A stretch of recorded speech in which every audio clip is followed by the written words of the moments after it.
Warning. Two Seals and a Walrus talks about the controversial subject matter of taking personal control of your mind and body, living an epic life, and giving absolutely zero fucks for anyone who would suggest you do otherwise. Thus, any discussions we have about anything, including disregarding the status quo, leading with compassion, and exploring personal and collective consciousness with the aid of controlled substances, is done for education and harm reduction purposes only. This meets YouTube's community guidelines and limitations for advertising revenue eligibility, but it's also common sense. P.S. We love you. Don't fuck that up. Two Seals and a Walrus. Welcome to Two Seals and a Walrus. We are the only show in existence that has two United States Navy SEALs. To my right, Ben Johnson, United States Navy SEAL, retired sniper, medic, reaching for his drinky drink. Not mine. And then we also have Navy SEAL Doug Moulton on the end of the couch, who is a retired SEAL sniper. I, of course, you know me as Sean Webb, the walrus of this Two Seals and a Walrus show. Debatable. And today in the studio, our second in-studio guest that we've had besides my wife, which got corrupted and we weren't able to put out on a podcast. So this is our first, hopefully, broadcastable podcast guest that we have in studio, Isaac Stout. How are you today, sir? A, I'm fantastic. B, I'm very excited to be here. And C, I am so sorry to hear about your wife being corrupted. Oh, I know, right? Well, she married me, so there you go. What did you see? This is going to be a lot of fun. I've already spent probably 1 billion hours talking to Ben about existential weirdism, and just met these two other fellas, and already I could just tell it's going to be an exciting conversation. Lots of rabbit holes to go down. Butt stuff. And butt stuff. Well, you know what I always say, there's two kinds of people in this world. Those who like butt stuff and liars. Yep. Honestly, though, if we want to bring it to a real note, this podcast, I've listened to your stuff. I love your stuff. Thanks. And there's so much good for real life and beyond content that it's funny that the people that you have on it, because it's like Navy SEALs, you would assume meathead, go with the orders type of dudes. They're in the military their whole lives. You think that's who they are. And then I was on MTV's The Real World, which you would assume I'm not even in good enough shape to be a meathead. You know what I mean? I'm just a dude that was on reality TV. But we're going to get into these cool topics that are, very mentally stimulating things. So I will, but I hate to mention, yes, I was on The Real World MTV. Yeah. Ugh. And just recently, surprise, I didn't even know I was on it, but To Catch a Predator with Chris Hansen. Well, was this before or after Chris Hansen got incarcerated? How does he make you sit down? Dude, Chris Hansen, no joke, he is my fourth favorite Hansen of all time. Ever. Like that chick Taylor Hansen. Oh, dude, smoking So hot. hot. And just to bring us back to your original question, yes, Isaac is my name, just like the Hansen. Full circle synchronicity. How do you like them apples? All right, so that original question was, you had an interesting story about your name. So, and we here's the thing. We always get into these fucking amazing conversations where we're going and the camera's not fucking rolling. All right. And we really need to, have the camera just on as soon as we get into the fucking room, because the conversations get fucking epic immediately, and then awesome stuff starts spilling out, and we're like, fucking turn the cameras on. You should have said that. Well, Right. It's funny because, all right, so here's the chronological, unorganized order of how stuff just happened. I just walked into the studio. There is a painting on the wall of God giving life to Adam, which is in the Sistine Chapel. Yeah. Super famous. You've seen it. Two hands almost touching. God Yes. giving life to Adam. Eve under God's arm. And I said, I just did a mural that's that, but the big version. Yes. And I showed you, the mural that I did. That was fucking amazing. We're going to hook that up Yeah, in post, we'll by the cue way. it up. You'll send those images to me, and I'll fucking For let sure. everybody show. For sure. Yeah. It was cool. It was a fun project. I liked doing it. But I realized when doing it, because I had this guy, had a big house, and he had this stairway, and he's like, I want it to be the stairway of heaven, blah, blah, blah, blah, blah. Yeah. I want some biblical stuff in there. So that was the cliche, obvious one. But I also thought maybe I'll do God killing Isaac, Yeah. or the sacrifice of Isaac with Abraham. Yeah. So I started researching it, and I should have known this. My dad's a huge historian. He's written several books on all sorts of different historical topics, and he's named all his kids weird stuff. Yeah. And so I'm Isaac Gabriel Mendel Myers Stout, which, a super side note, used to piss me off when I was little because John Jacob Jingleheimer Smith is a bitch ass. Seriously. Yeah. John Jacob Jingleheimer Smith, his name is my name too. Whenever we go out, the people always shout, "Here comes John Jacob Jingleheimer Smith." Right. Does not rhyme whatsoever. Right. The cadence is off. Right. It's bullshit. Whenever we go out, the people always shout, "Here comes Isaac Gabriel Mendel Myers Stout." Kaboom. Change it. Charge it to the game. Keep the change. Back to the original topic. I was researching, how everyone just says God told Adam to kill Isaac at the top of the mountain, but really it was God's right arm, the right arm of the Lord, Yeah. which is Gabriel, Right. that he sent down to convince Abraham to kill Isaac. So my first name is Isaac, super Jewish. My last name is Stout, super German. And I'm Isaac Gabriel, so I have a German Jew whose middle name was the archangel that was supposed to kill the first name in the Bible on the top of a mountain. And I was born in Mount Sinai Hospital.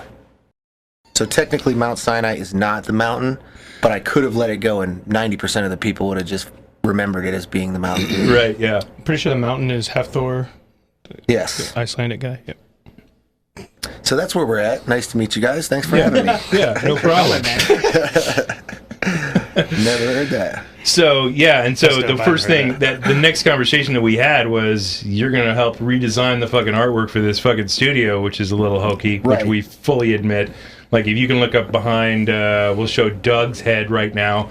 This stuff is like just some of the best stuff that we could find off of fucking Amazon to be placeholders of cool shit that we would later then.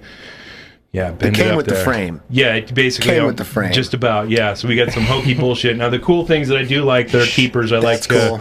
I like fucking Rick in front of the fucking monkey with the headphones over here, and I like the Einstein thing, and I like Tesla. Tesla maybe needs to move a little bit more towards center on camera somewhere. Last three are all Acceptable. legit. Yeah. Yeah. Monkey, It looks like a yeah. high school kid spent his entire week's allowance at Spencer gives. Yes. Exactly. As soon as you started to say it looks like, I was like, Spencer is. Guilty. Yes. Yeah, well, when I tried to put this fucking studio together, I had limited funds. Right. We talk shit. But What high school kid did you beat up for his weekly allowance? Fuck off, Piece man. of shit.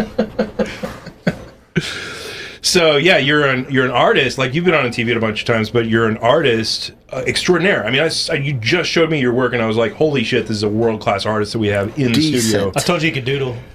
Yeah, you said you I could decent doodle. Jesus fucking Christ! I mean, the stuff that I've seen. Have you seen it yet? Oh my God, yeah, the stuff that Isaac showed me on his fucking phone of the stuff that he drew on people's like houses and shit is just amazing. And he's like, yeah, we could put some stuff in the frames. I'm like, fuck yes, we'll hook that up and then tell That'd be everybody where to get the fucking amazing artwork that Just pass out Isaac's number to everybody. Yeah, no shit. That's cool, right, man? We're gonna Yeah, fucking 1-800. 8675309. Get the fuck out of my head. I know. I knew you were going there. I had to beat you to Yeah, it. you beat me. I was like trying to form the words. Easy Tommy Two-Tone. Yeah.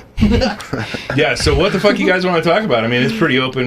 We didn't have a set agenda for this. Oh, that's what we should have done. A set agenda? A set agenda. Thought of something to talk about. I know, We right? didn't set our intention, which is where everybody goes wrong doing drugs. Here's the cool thing. We were sitting outside and had just some amazing fucking conversations out of the fucking ether come out of us.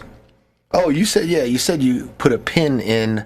Bob Lazar. God. We can pick that up. We can pick that conversation right back up where we were talking about Bob Lazar and to bring everybody up to speed who hasn't seen the other episode and is looking at this one. Bob Lazar has this documentary out on Netflix. Did you say that? Documentary. I was thinking, Fuck you, Sean. I've had way too much to drink already. So he's got this documentary out on his life, basically, on his coming out that he was a scientist working on alien technology at Area 51, which was a story that came Caveat, out. I think it was S2. Well, yes. Yeah, S4. in respect, S4. sorry, in respect, yeah, sorry. I just wanted to caveat that because I know that's a big emphasis in his personal story. It was, yes. When somebody said Area 51, he was like, well, it was officially S4, which is 30 miles south of Area 51. But to us, tomato, potato. Right, exactly. For the popular podcast listener is going to be Area 51, where the alien Yeah, if you're not a spacecraft are. semantic picking asshole, it's the same shit. Right. If you're picking asshole, it's the same shit, he said.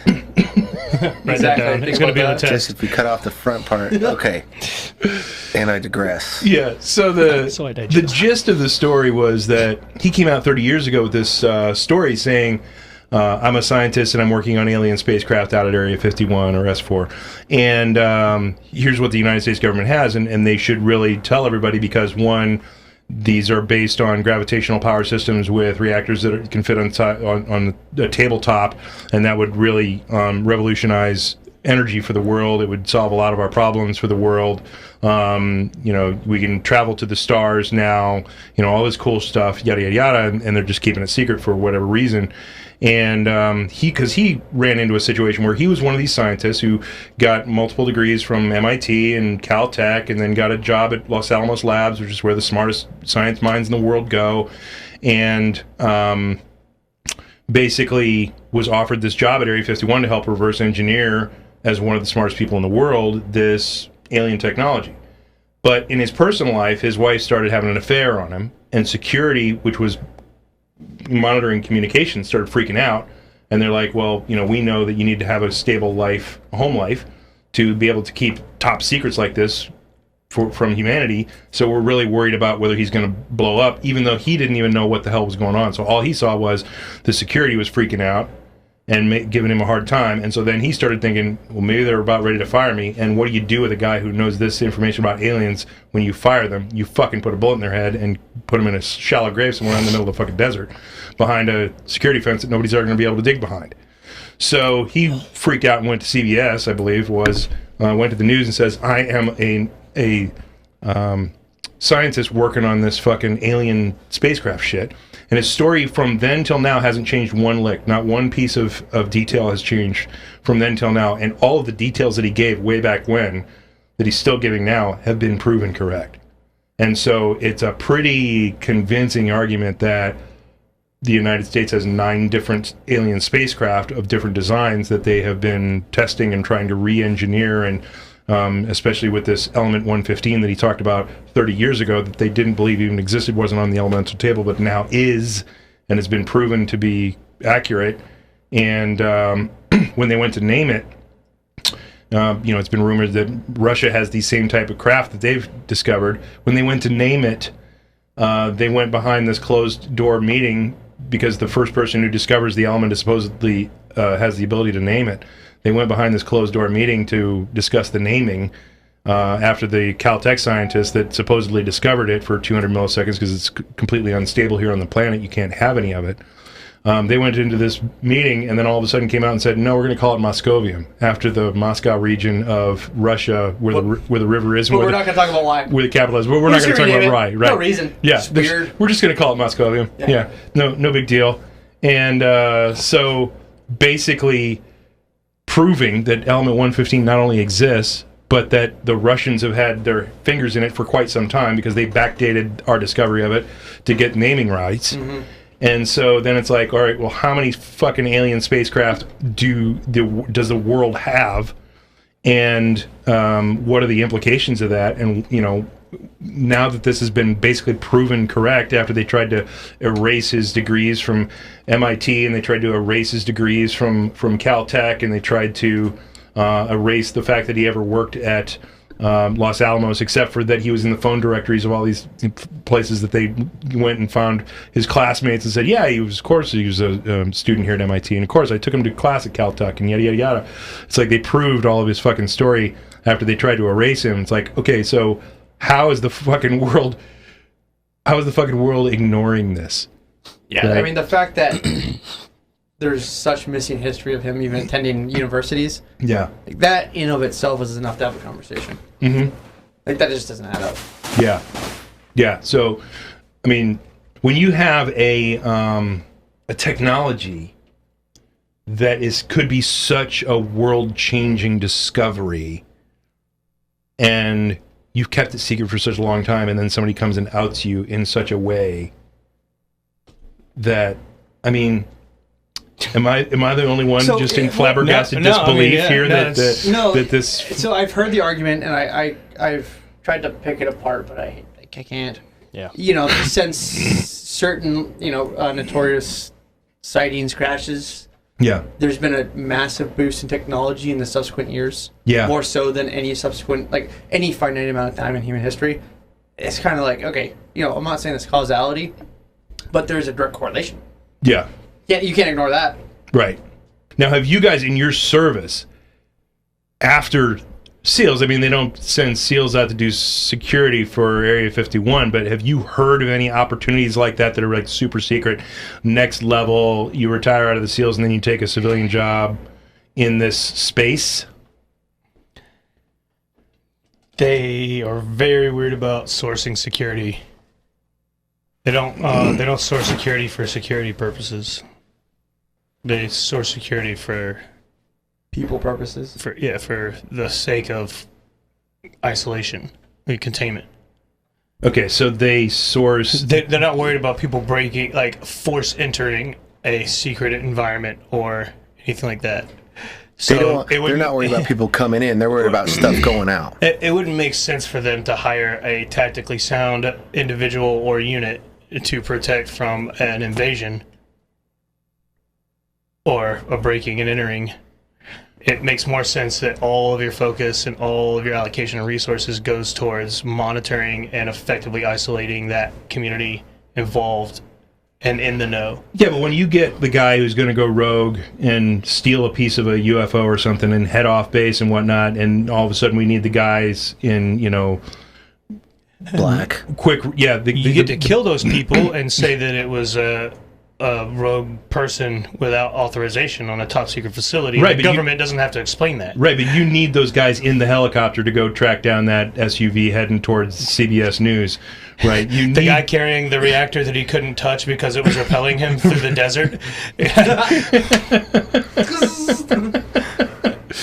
Right, but I mean, you need those guys that have your training, right?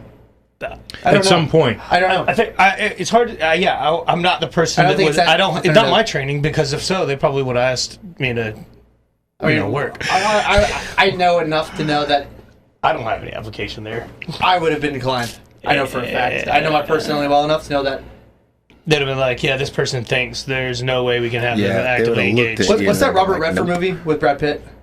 Shrek. Spy Games. No, Shrek 2. True Spy Lies. Games. Spy Games. The reason there's a scary amount of truth behind that movie, by the way. The reason he recruits Brad Pitt is because of all the circumstances that surround Brad Pitt, He's including manageable. himself. But himself is the secondary aspect. Okay. Backup And- system. People forget that. Yeah. Okay. I get that. So, why isn't everybody freaking the fuck out? Is it just information overkill, and it's such sensory overload that we're getting too much information, so many media inputs from so many different locations that we're not paying attention to the shit we should pay attention to? I think it goes back to what we were talking about earlier, which was when you have a conflicting idea in your head, it actually is uncomfortable for the brain to actually kind of rewire itself. Yeah. And I think that is probably one of the biggest things across the board that every human would have to actually rewire their own brain for. I think that's part of the truth. I think that, and I'd like to, first off, being a brand new guest on the show, I'd like to preface everything I ever say that I only have 2 or 3 hard lines, and everything else is just BS or me playing devil's advocate. One of my hard lines is that I don't know what I'm talking about Yeah. almost all the time. Right. And the other one is that everything, whether you're talking about theories or music or Italian food, Yeah. has a bell curve spectrum. So there is not many things to put a poignant fact on, because whether you're talking about people, there's always a billion different factors in it, and there's always Everything's a grayscale. yeah, and there's a right and I a agree. wrong, and both right and wrong can be perceived as right and wrong, and blah blah blah. Totally So there's nothing. Everything's fluid in my opinion, and I'd like to preface my opinion with the first fact: I don't know what the hell I'm talking about, so don't listen to me. But one thing that we were discussing is, well, I'll get back to that. Yep. But the one thing that I think is one of my oldest theories in the book is why children are afraid of the dark, and essentially adults too. Yeah. Because humans are built on having to provide for yourself and having to protect yourself. And it doesn't matter if we're in this room right now, we're completely comfortable, never even had the thought, electricity goes out, everyone freaks out to a tinge because your inherent needs to protect yourself are taken away because we're not nocturnal and we can't provide for ourselves. We can't do anything if we can't see. And so that is kind of a metaphor for ignorance. The reason that I think we have science, the reason I think we have religion, the reason I think we have to name everything is because if you don't know what it is, it's just scary because you can't put your fingers on it. You can't, Totally agree. you can't tell or detect if it is a threat. And so, like he said, like if you want to change your mind, it's like, okay, this one's a little more logical if there are aliens because the facts kind of point there, but that opens the floodgates to so many unknowns that it's so scary to me. It's physically painful. But if I just go with what everybody else says, which seems to be like everybody else is thinking it, then it's this sheep mentality where it's like, all right, as long as I'm in the middle of the pack, if a wolf comes, he's going to pick out somebody on the outside. So I'll just surround myself with fluffy animals. But if you want to be the one that gets out in front, you're a target and you don't know what's even further in front of you, which is inherently scary. Right. And again, don't know what the fuck I'm talking about. Right, but that could be certainly... Thanks. Yeah, I mean, I do like that as well. I mean, and that could certainly explain why everybody's like, I don't want to talk about the darkness on the outside By the way, of the camera house. switcher, I thought when I stopped talking it would go to you so I could drink my beer. Oh, you can. And then I just look up to the TV and I'm chugging beer on camera after such a Well, we want to get you when incredibly you're chugging amazing your. thing Now, I look, said. as a disclaimer, I set right the expectations up front was that I was going to fuck this up royally. True. Because we have a brand new switching mechanism that's running on a fucking iPad. It's really fucking blowing my mind, tell you the truth. It's on a And I'm Nokia. still not on fucking cameras. I'm even trying to tell you this. We're controlling the waiting whole for that. I podcast was from waiting a for razor that. phone. We This is are so tight. super unprofessional here, even though we got enough money in the I was gonna say, we're getting equipment to be paid. We're super amateur professional, anyway. right? Yeah. So I suck at this, granted, but that could explain the whole mentality of society as a whole. To say, I really don't want to know. Right, I don't want to know because the uncertainties then threaten my existence, like what you were talking about. Right, the electricity goes out, and there's an uncertainty of whether or not the food in the fridge is going to spoil. When's the power going to Or come just back if there's on? a monster in the room. Right, If right. you could see, I know there's not. Right. But when your imagination runs wild, and to bring, I think in life as humans, because of who we are as animals, we always have that. We got to know. If you're in the woods and it's dark, it's so much different if Yeah. you're in the woods when it's light. Yeah. But for aliens especially, like, okay, is it easier to just be like, there could be an entity out there, or millions of them, with greater technology than nuclear weapons that could come here and attack us and make us slaves for the rest of all eternity?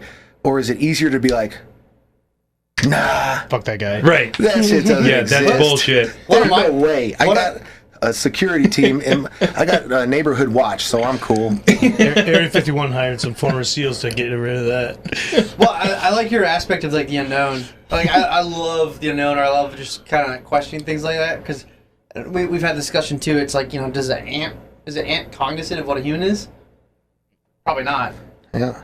Well, why can't that be true for us and something else? Right. Like we don't we assume we know a lot. Yeah. But we also have to admit, like you totally hit on, we're data-driven animals because, you know, 10,000 years ago, those who survived were ones who could collect more data, name things, because if you can't name it, you can't really remember it or recall it. Yeah.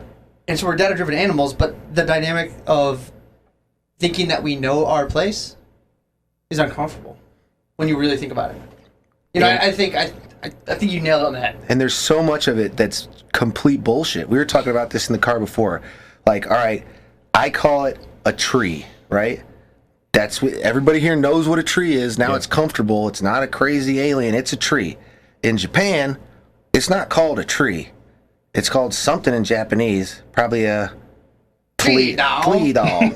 But it doesn't change what it is. Yeah. Think about it down to the layers of science or whatever it is, medicine, everything is called something. Yeah. But that's just a label we slap on it to go, okay, I know what it is, I can communicate what it is, I know how scared to be of it, I know when to utilize it, but then if a fucking silver disc comes out of the sky, then we're like, I don't know what that is, and then everyone else is like, I do, it's a weather balloon. I do, it's a fucking, there's the sun refracting off of the Arctic bullshit. Yeah. But we're in Swamp Montana. gas. Yeah, well, so what? There's ice glaciers in Florida. Shut up. Right. Next thing. That's a really important. Sorry if I'm dominating the conversation here, but that's a really important aspect because to understand how the human brain operates is so important in that regard. Because if I describe to you an animal walking out of the bushes, and I say it's probably 5 feet long, and it's walking on all fours, it's got kind of broad face, long ears. What do you think? My dick. I don't know. What do you think? Realistically, what do you think? Leopard. Right? Okay. Well, it's fucking purple. Purple leopard, probably. Well, you see what I mean, though? Yeah. We can only understand things in a context that we understand other things. But I think, and again, sorry for if I'm, dominating. Stop apologizing to each I know. other. I almost Fucking A. I almost called him a bitch for apologizing. I was like, don't apologize for dominating, and then I apologize for dominating. Sorry for dominating Talk you. about sheep mentality. I take it back. I take it back worse, Fuck you all. bitch. So I think the part of the human condition is that we just assume we're the best. We're like, Yeah, we're that's the the best problem. thing that's ever happened to the planet. And we love to ignore the fact that we're animals. And I don't say that as an opinion. I say that we're animals. We're whatever you want to call it in, genealogy or species or whatever you want to label it. We're animals. We just have a more intricate brain. If we didn't, we'd already be gone because we can't wrestle a bear, at least. Except in Russia. Speak for yourself. Except you all can't. But Not I without can't wrestle Muscovium. any bear over 12 feet long. But we like to think that we're this great, amazing thing, but really, we still have embedded in us every animal instinct you see in a dog Yes. is the same in a human. There's just more intricacy and more tributaries. But you watch a dog run around the neighborhood and hump chicks, that's the same as if you go to Buckhead. Yep. You watch, it just is. Like, they is. have to find food, why I okay? love my dog. They go and kill something. So, by the human definition of intelligence, and I'm saying Which is our intelligence, own definition which of is our own ourselves. definition, and our own definition is wrong because Expert opinion of intelligence, ourselves. intelligence is the most efficient way to do something or figure something out. So a dog can go and kill a rabbit and eat it, and that's his food. Yeah. A human can wake up, put on a tie, go to a cubicle, put in the hours, get his paycheck mailed to him through our federal mail service. He goes home, opens it up, takes it to a bank, cashes it, takes that cash, goes to a grocery store, pays somebody where there's a million linear transitions that somebody else killed the animal, packages it up, could be even unhealthy, or takes it home, Yeah. cooks it in a pan, blah, blah, blah. So the dog just did A to B, which Yeah. is the closest, smartest way to get to an end game is from A to B. We did A to Z squared times 1,000. Right. And we're like, yeah, that's because we're smarter. Yeah, it's like, right. oh, that's why the humans on the earth today are so fucking awesome. what we've There's done. no homeless people or unemployment. But the difference is or, that we share the energy involved in the process. You know what I mean? Right. Like a dog might catch a rabbit, right? But it might take him 3 or 4 days of effort. 4 missed attempts. You're not gonna miss right now. unless you're homeless. I know. If you have a job, you just go to the grocery store and you buy some shit and you eat it. Okay. I don't disagree with you. I just have to, I have to caveat. I'm just saying that the difference is just in the word that we created of intelligence, and then we said the smartest way is from point A to point B. Yeah. Instead of just grabbing food, we invent a million other ways that we have to go around the subject to get to it. So that intrinsically, inherently is just like, wait, that's against your own definition of point A to B. You just went around the block for no reason. And we're like, that's because we're human and we're intelligent and we're the only animal that has created, we're smart enough to create something that'll murder everything on the planet at once. Yeah. And then the planet will fungus over and be 100% more functional and better, but we won't exist. And we're smarter because it's more complex, right? Yeah, a cockroach is Well, never if going you want to go down a rabbit hole, kill we itself. can talk about how the ocean can kill us in like a week if it wanted to. Nuclear bomb. Well, if you change the temperature of the ocean at like I think it's 10 meters to the floor. Yeah. If you change that, it changes the bacteria, which is right now it's an oxygen producing bacteria across the entire globe. But if you change the actual temperature up, I think even a few degrees, it actually the bacteria that thrive switch to a bacteria that produces a toxic chemical that is hazardous to humans. Yeah. And so, I'm gonna say this. I'm cringing as I say this. Why do we think the ocean doesn't have intelligence? Like I hate to say that, but at the same time, it's like why do we think it doesn't? I don't think. Who are we? By we, speak for yourself, because I think it does. I Yeah. agree with you. And me Yeah. and Ben talked about this in the car the other day. I think it is so. What's the word for it? Naive? It's naive, and it's also Hubris. Hubris, yeah. absurdly egotistical. Pompous. When everyone's like, "Oh, humans are going to ruin the planet." I'm like, no. No, Pull out your biggest guns. Do something, humans. no. The Yeah. only thing we know how to do is kill murder ourselves. each other. Yeah. And the planet has an intelligence to the. We can't even comprehend the degree between that little tiny facet of the tiniest of the ocean Yep. to whatever you want to call it. Everything on the planet between leaves and the deer that eats the leaves and then dies and then goes into the ground and then the ground creates a tree that grows a leaf that the deer eats. Like that's the carbon one cycle. Yeah, it just is. We're lucky to be a part it's of an it. organism Weird. that's going to didn't make keel it. over. It's going to scab over Yeah, humans ruined and be like, "You fucked You know, up." it takes 1,000 years. It takes 1,000 years, they estimate, for a place like New York City to completely disappear. If humans disappeared today, Yeah. in 1,000 years, New York City would just be green. It would be whatever the Earth was. So you're Yeah. saying that we could have enormous cities and populations that just like every year has its weather cycle, every 100,000 years has its flood cycle. Humans or humanoid type of things could have just been coming around and fucking up, and God knows Maybe we the smart fuck ones up. left the planet, went somewhere else. I mean, what if we've done these Yeah. ancient civilizations? Like, what if we've already done these cycles? That's like, Funny that you say that. I actually tend to believe we kind of already have. At You least ever once heard of or twice. LiDAR? Yeah. Yeah, I know. I mean, Or the fossil record goes back. Cahokia. LiDAR is a laser, like sonar thing, or whatever. Yeah. I'm not a fucking laser nerd. You're not John Lazar, Bob Lazar. I'm not the Stephen Hawkinson of lasers. I'm not the Bob of Lazar. But they've mapped out the actual landscape of the Amazon jungle with lasers. LiDARs. Yeah, laser. Lazar. So they use this laser radar thing, and they mapped out the entire Amazon jungle, and they found cities that were sizable enough to be occupied by populations that are so unfathomably Yeah. large. So the science and behind every that. inch of the Amazon, and it turns out that it's just a giant garden that went unmanaged. Right. Yeah. Totally. I mean, it was That's crazy. The science behind it is they shoot a lidar down which goes through the vegetation and then it's the earth and can basically return the signals that regardless of the vegetation were there before the vegetation took over. Right. And they show vast cities of people that were millions of people that were populating these areas. And Think about that. the theory is that No, that amount of population didn't exist back then, Ben. right, exactly. Impossible. Yeah, People it's don't impossible. procreate. I know everything that happened. Yeah, but the theory Says our is collective memory. that the Spaniards came and brought smallpox and killed fucking everybody, which had a 90% Yeah. like death rate, like 9 out of 10 Yeah, they people didn't died. win the war. It was So right when you have a city of 1 million people and you go down to 100,000 and they're all the fucking idiots who didn't know how to fucking till the crops or kill the livestock. So or- stupid. They were on the fringes of society. all the They Ben barely Johnsons of existed. society. Right, all the outcasts who So live way stupid out they lived. way out away from the city survived, right? Well, So Cahokia, I mean, we get all these stories where they come into America with their smallpox or whatever they had, and the Native Americans are SARS. all traveling in, 12 people, 2 family tribes, and they don't know religion, and they don't know all these amazing things that the white man brought them, like disease.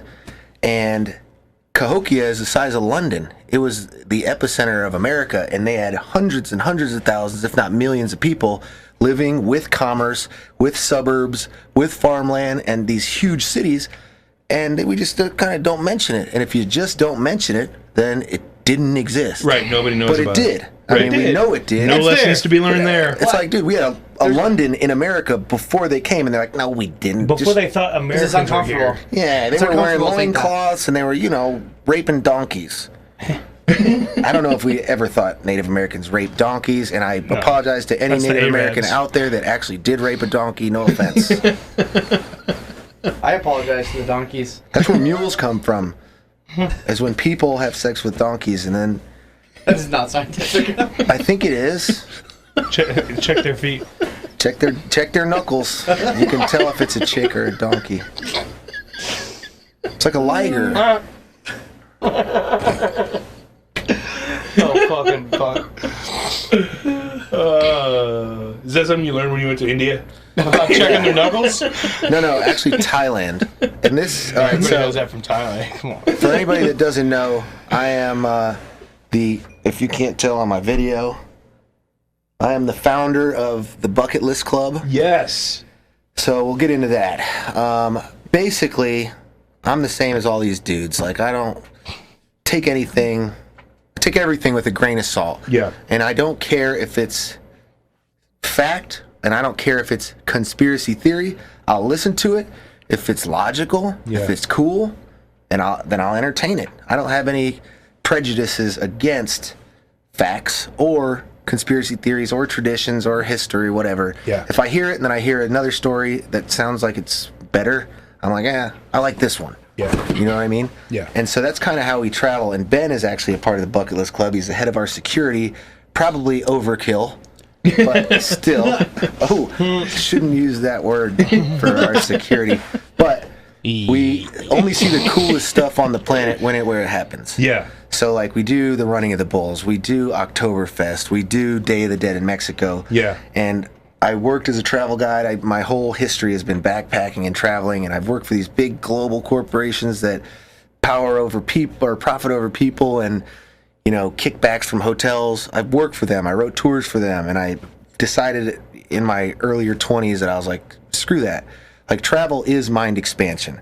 You can go just as far geographically as you can go inward in your own mind on an existential trip of some sort, but it's all just seeing the unknown for yourself to make your own decisions on what you like, what Yeah. you think is rational to you and your life experiences. So that's how we travel. That's how we roll.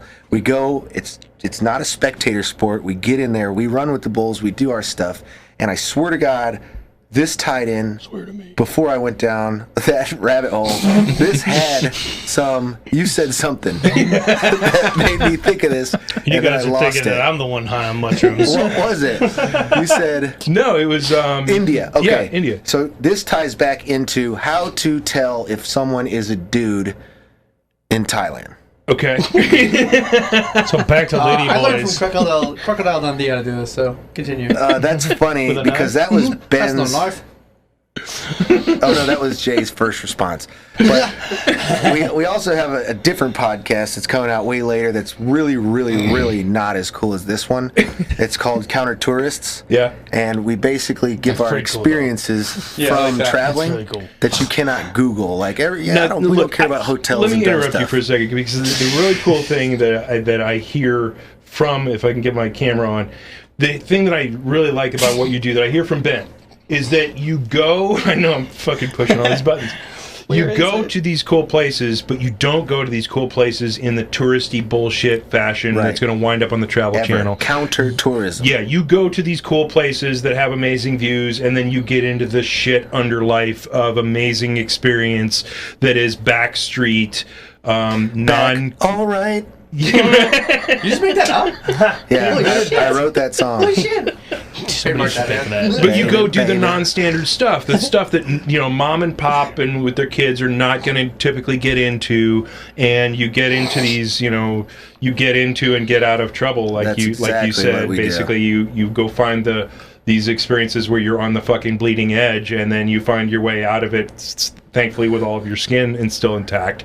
Well, it's a two-part process. One is we do the counter tourist thing, where it's basically me, Ben, and Jay, and we go look at a region without customers or anybody Yeah. to decipher what's fun enough to put on a group tour that we can invite individuals on, and what's safe enough. And that's Ben's kind of the guinea pig, if you will, and he still lives, which is crazy. Good. Means you he's can't passed kill all a the man. tests. But yeah, we believe in, basically, I say 3 types of travel. Really, it's 4. But it's adventourism, and I created all these fun little names. Yeah, cool. Even though it's counter-tourism, I put tourism in every single one of them. So adventourism, which is just adventure travel, going, doing hiking, outside stuff. Yeah. Voluntourism, which is more social responsibility, getting into a community, cultural immersion. We cook with people, we stay in their house, we find a social issue that needs to be kind of uncovered, and we'll do a day or 2 doing that just to open people's minds a little bit. Even if that's not your thing, it's just a day or 2. So usually it's very impactful, sometimes it's not. And then counter-culturism, which is either that society is so different than the U.S., like in India, where it's crazy. Like, there are some things where you're like, this is wild. Yeah. And then even deeper, there are countercultures within that culture sometimes, like cannibals or like the Bollywood drug scene or something that we try to find that's never, ever, ever going to be on an itinerary, or you'll never see it in Sky Mall magazine ever. And then the 4th, which I don't advertise, is we party hard as fuck. Right. And I couldn't think of like a tourism type of thing for that, except for just like we party hard as fuck. Right. Like we go ham or we slam, or I don't know. Yeah. Either way. I'm just glad you didn't try churching it up. No, I didn't. We party enjoyed hard nightlife. as fuck. We fucking rage. Ben and I we were gotta like, listen. bullshit. Yeah, you know what it is. But we do everything by the time. So we do that leg of it, and then we organize these trips that are way off the beaten path. The individuals experience mentally, geographically, emotionally, and just the group as a pressure cooker for being in the shit with each other. Yeah. Like making lifelong friends and family. That's what we're about, instead of the kickbacks and stuff like that. So we're based on a brand of morals and just a group ideals that are similar to your guys' stuff. Like, Yeah. but it's just, we don't do bullshit. So it And sounds like stuff that we would do end go up hard. on Vice TV or, Maybe. Hopefully. Maybe, but I mean, Like- we literally, like, Vice. we were talking about, Yeah. we were filming this stuff. We were talking about filming it, and it was just like, all right, so legitimately in real life, we were gonna take a camera to go to Colombia and film one of these Get in a Costume episodes. And they're like, why is it Get in a Costume? I'm like, because A, we're getting accustomed to the region. Why are you in costumes? And I'm like, I've never thought of it. I don't know. But every time we travel, we end up in costumes. I don't know why. Like, we end up in turtlenecks with white linen suits and briefcases handcuffed to our wrists in Colombia because we thought it was funny.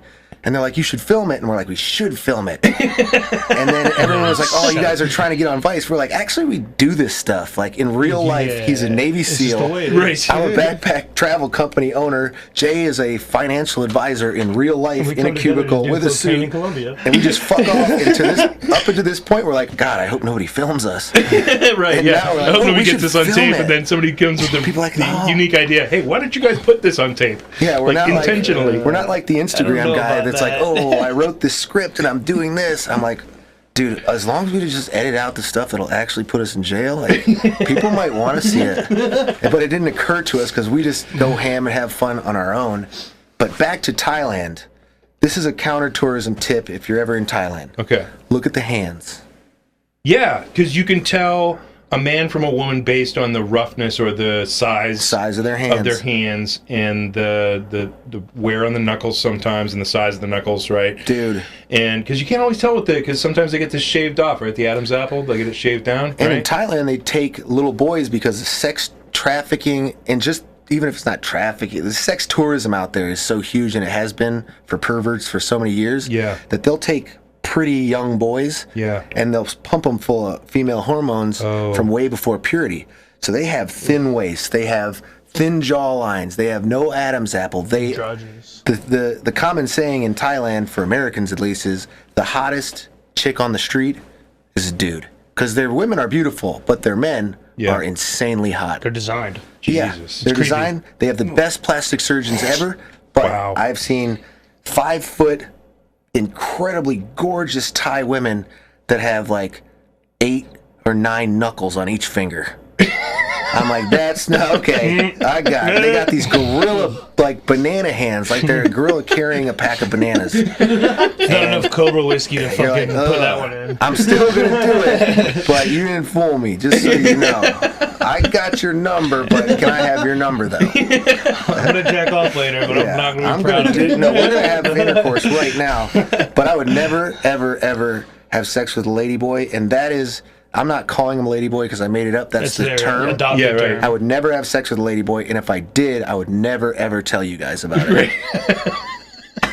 I would never. Let me admit mention it. I've never done it. I've never done it, and if I might have a couple times, I wouldn't tell I've lied you. about everything except that. Yeah. Yes. I'd never I've do never it. lied ever. But sometimes I lie. I've never You know done that. it, and if I did, I wouldn't tell. I would never tell you that I did it 100% a few times. It was awesome. If I had sex with a lady boy, I would 100% tell you guys. He was so hot. I absolutely would tell you guys.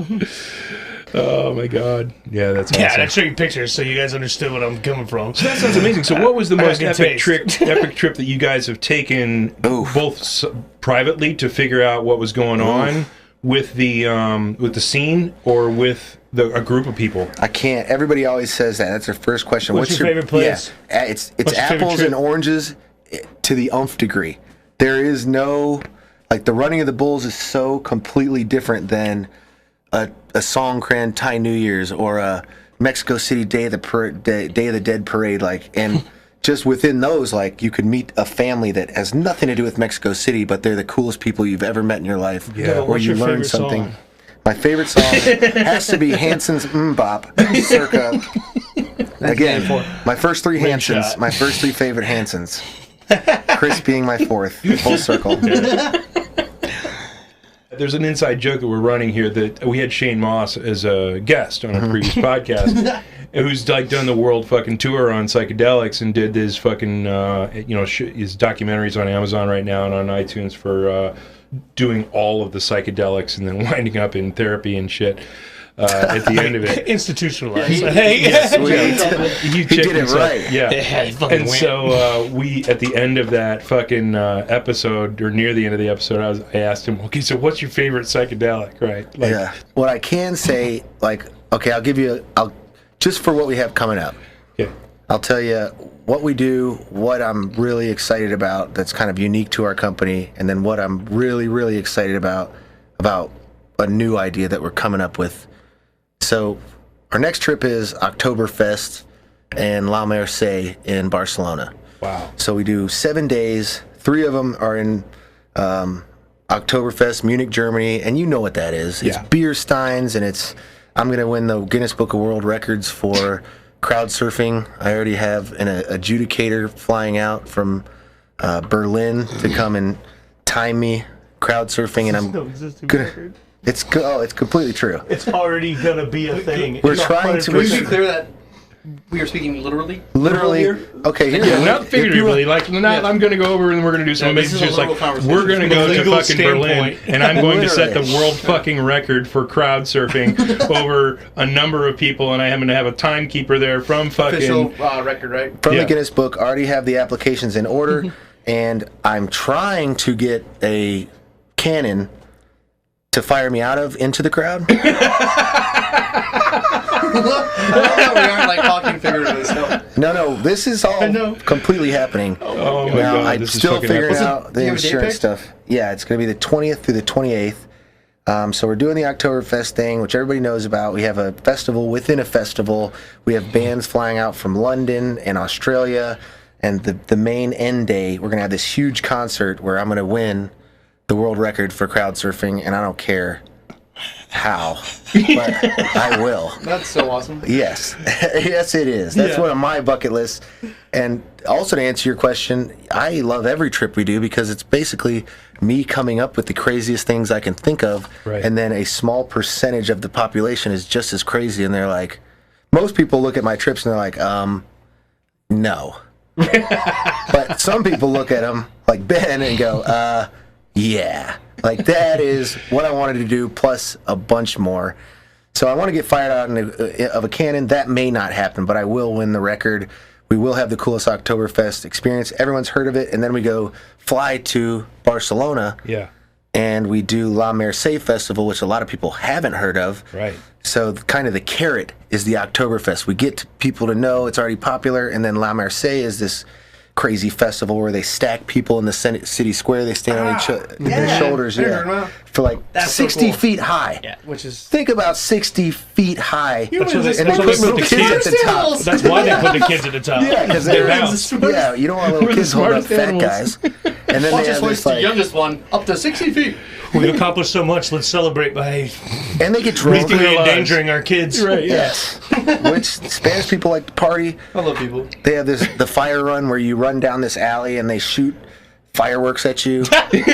Like Spanish people always want to run from something. We do the running of the bulls. Tomatoes. Like they always just want to run from stuff. But Go to the fireworks one, though. they're badasses. So that's like an average bucket list trip. We take 8 days where you call 5 days off of a work week. Okay. And we just go ham every single day. We do cool stuff you've heard of, cool stuff you haven't heard of, get under the radar, cooking classes.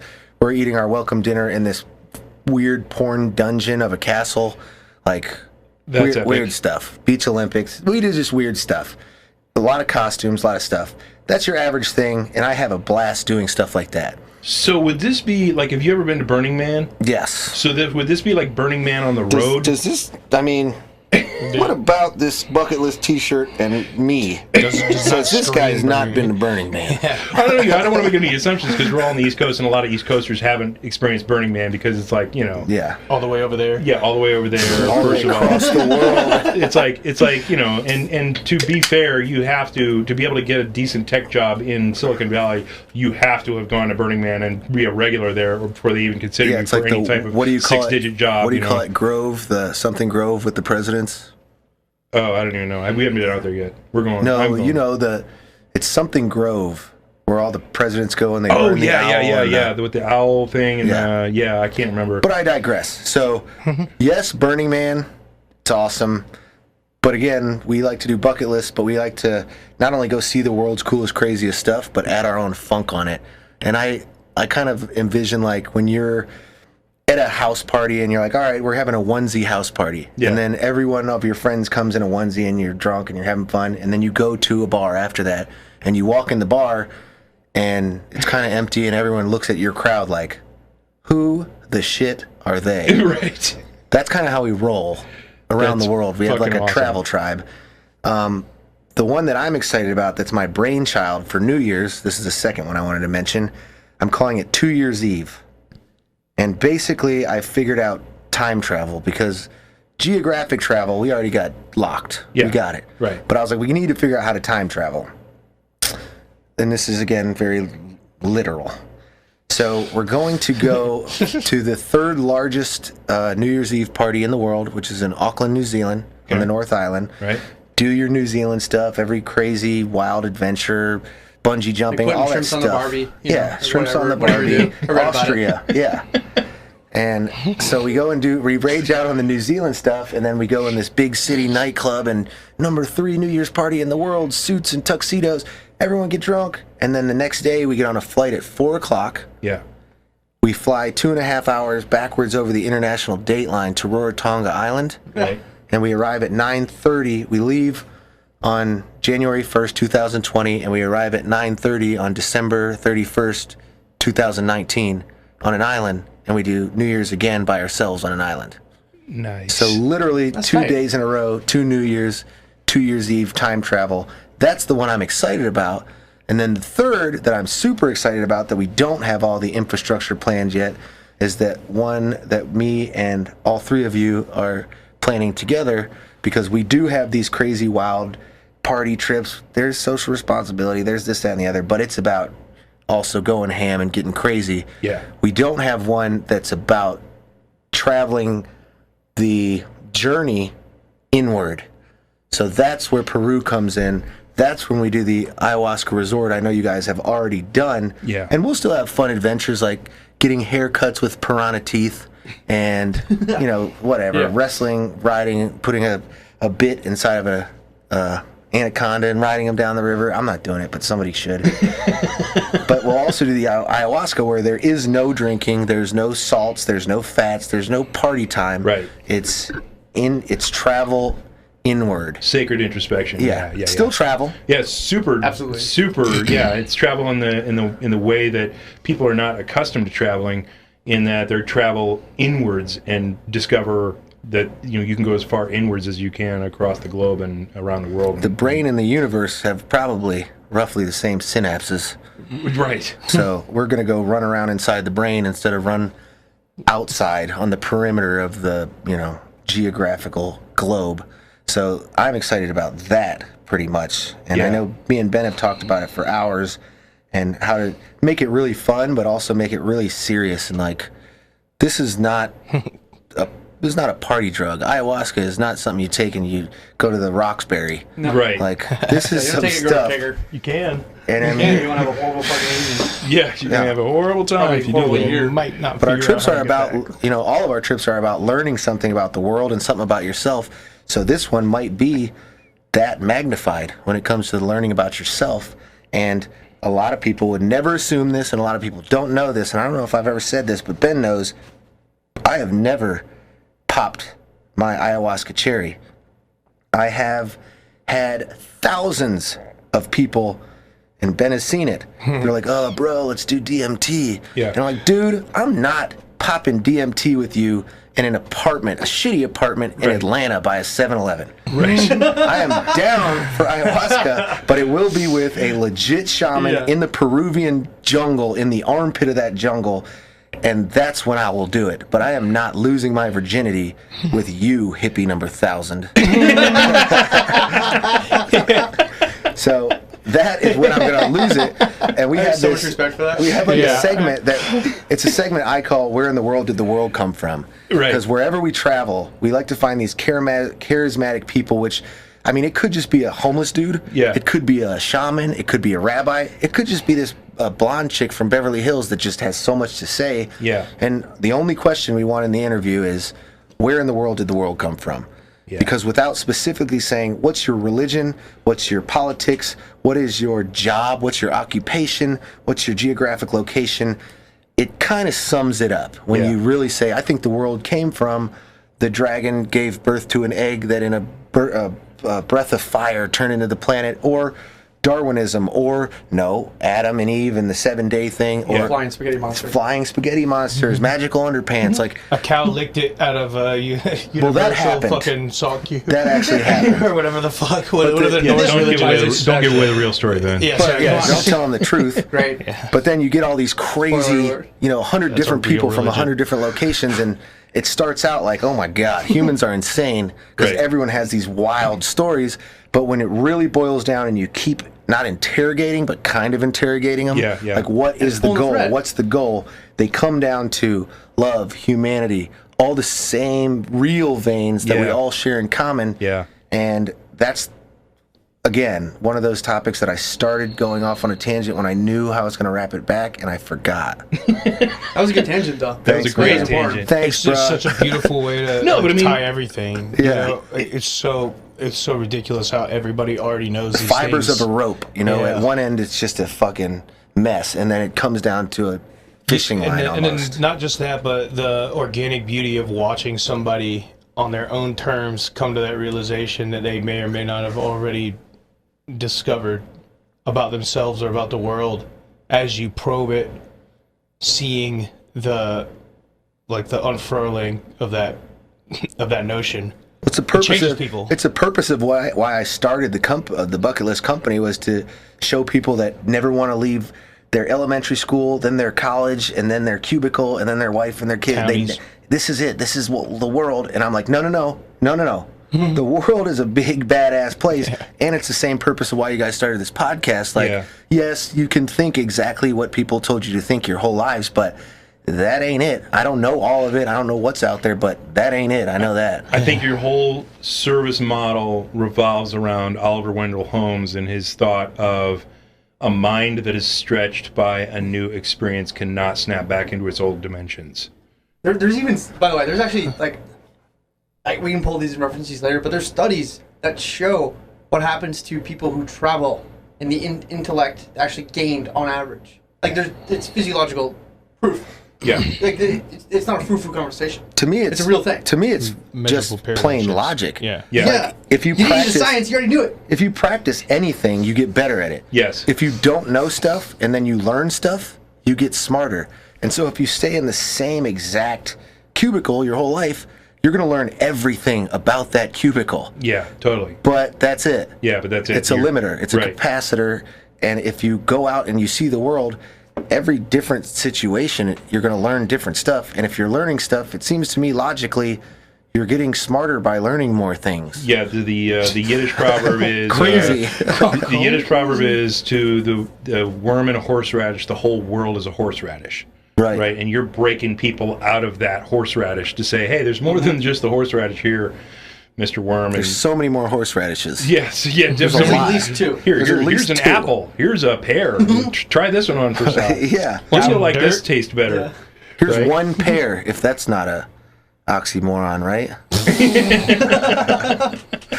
But that's the goal, I think, of all of us. Like, and especially this Peruvian trip could be kind of combining forces. It's like we're not only doing fun, crazy, wild stuff, but we're doing I don't even want to say experiments because it's kind of a proven science that stuff goes down. Yeah, It's not it's just a we're not the consciousness first one- expansion. We're not Like, the pioneers here. You're right. expanding your consciousness. You're expanding your conscious awareness out to be where your mind can't snap back. Right. Right. You're understanding that if my mind can create these experiences within myself, just digging deep into the mind, it doesn't necessarily mean it's especially if it's meaningful. You can't just mark it off as a hallucination or something like that. If it brings positive change to your life, then that's an expansion experience that is basically just the same thing that you've been doing with travel. It's just you're traveling inward to find out how deep and how profound that whole trip can be. And the thing that really excites me the most about ayahuasca, and again, I haven't done it Yep. on purpose, is aside from every other drug, and pretty much I've done those. The thing that excites me about ayahuasca is the way, and Ben and all you guys can actually expand on this more with more knowledge, is that it's not a party drug. It's something that you take and you're like, dude, you're going to see your flaws Yeah, there's at an its agenda. worst. And nothing pisses me don't off know what it more is. than a dude at a party that's super loud and talking and he sucks. And everyone around him knows he sucks, and the only one that doesn't know he sucks is him. Yeah. And that's like one of my greatest fears. Like right now, while I'm talking and I suck and everyone around me knows, like I would want to know, you know? Yeah. Somebody tell me. What I'm telling you is, suck. I would love for a drug to be like, hey, dude, shut up. You know? Yeah. Or this, you need to be more caring about people, or you're selfish, or you're this, or you're that, which would be bad at the time. I'd be like, oh, crap. I actually have to come face to face with my imperfections. Yeah. But as long as I have that knowledge, then I can begin the process of building myself to be conscious of it, to be like, dude, you are kind of selfish, so you need to go out there and do stuff for other people. You need to be more, whatever my problems are that I have kind of scabbed over because I don't want to admit them to myself, or because it just hasn't been brought to the forefront of my mirror. Yeah. I want to see that stuff, even though the actual experience is going to suck. Yeah. But it's a base ground, a structure for growing as a person. And if you're not growing as a person, then you're just dying as a person, I think. Yeah. Yeah. So, Fact. Agreed. does that happen? Or should I just take ecstasy in Peru? Because I'm gonna. Of course it shows. I mean, it shows The shaman's like, this dude's not reacting you like usual, and I'm like, come on, get it. Where's this music going from? You know, the cool thing I got to admit about Arcana, though, that they'd only busted him out the night that we were fucking leaving. They had the fucking disco lights They had some cool wired lights into the inside Moloko, which like, was, yeah. formal I'm so pissed that they ceremonial did not Moloko. tell us about those. I know, right? Nor did they utilize them. No, I know. They couldn't have, they just, like, left them off until the final night. But like, why even have them there? That's what I didn't understand. So Well, they could so tease that us on the- the last But night. that's what I got. I was like, so you You put those up there to tease us? When I say only? this wasn't a party drug, and now you guys are talking just like it's ecstasy. No, not it's at all. not. But those Not at lights, all. But, bro. I mean, Well, it's ironically, like part of us. Oh, well, I'll speak. You know, fuck. I'll speak for you guys. Part of us wanted it to be like a party drug, like at least part of it to be. Yeah. And some of it like was fun and super enjoyable and whatever. But in a In the meaningful words of way. our good friend Anton, it's like getting dragged through the fucking dirt. Yeah, sometimes you just get dragged across the fucking pavement. Yeah. Yeah.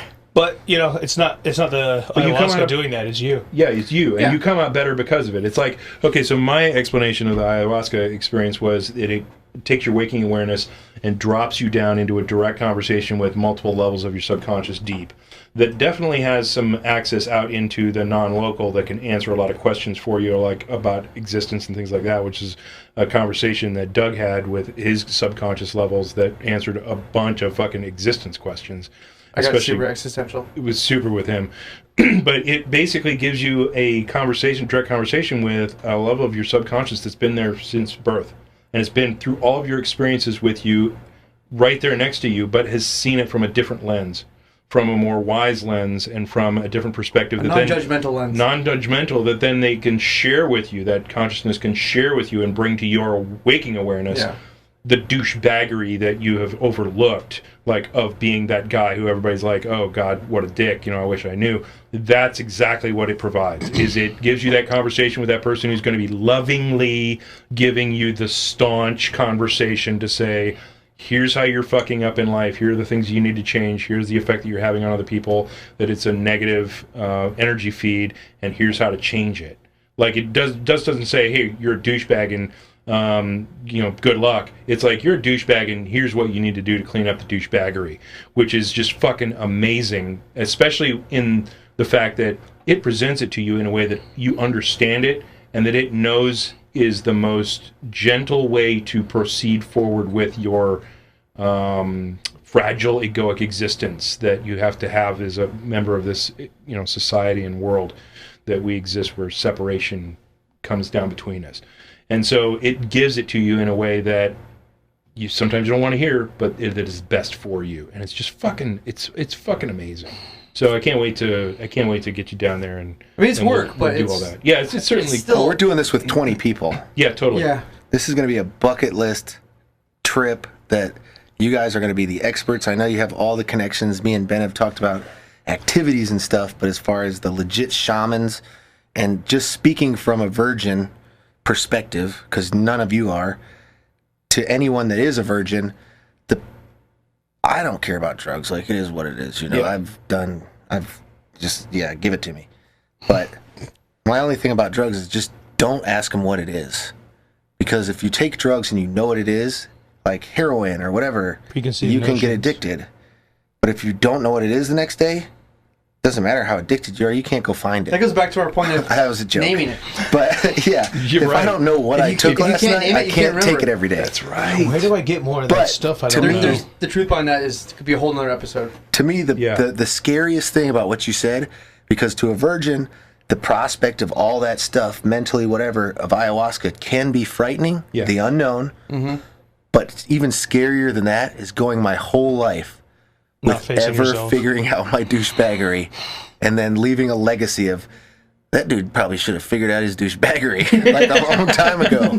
That dude sucked. And then I'm up, wherever you go, like, dang, should have done the ayahuasca thing.